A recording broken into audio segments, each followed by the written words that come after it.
નવનાથ ધામના દાદાજી પાલકી ભક્તો માટે શ્રદ્ધાનું પ્રતીક છે। ઉધના ભગીની સત્સંગ મંડળ દ્વારા બુધવારે સુરતના ઉધનાથી બ્રહ્મલીન પરમ પૂજ્ય શ્રી સાને દાદાની પાલકી યાત્રાનો શુભારંભ કરવામાં આવ્યો હતો। છેલ્લા 13 વર્ષથી દાદાજી પાલકીનું ભવ્ય આયોજન કરવામાં આવે છે। સુભાષનગર, લિંબાયત, ડિંડોલી, સચિન, નવસારી, ગડત અને ગંડેવી થઈ દાદાની પાલકી ગુરુવારે સાંજે દેવસર નવનાથ ધામમાં પહોંચી હતી। ડીજેના તાલે ધાર્મિક ગીત સંગીતના સથવારે ભક્તો ઝૂમી ઉઠ્યા હતા।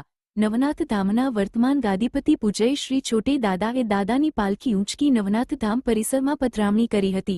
ભક્તોમાં અનેરો ખુશીનો માહોલ જોવા મળ્યો હતો। બાળકોથી લઈ વયો વૃદ્ધ ભક્તો અનેરા ઉત્સાહ સાથે દાદાજી પાલકીમાં જોડાયા હતા।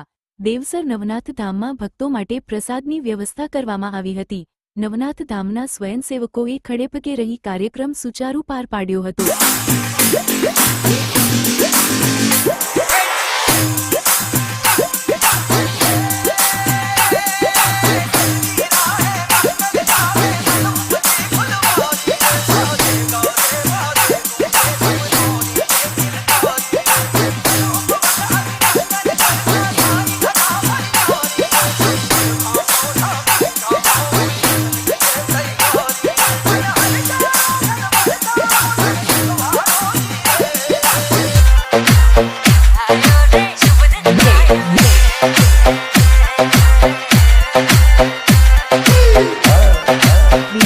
સંવાદદાતા અશોક જોશીનો રિપોર્ટ।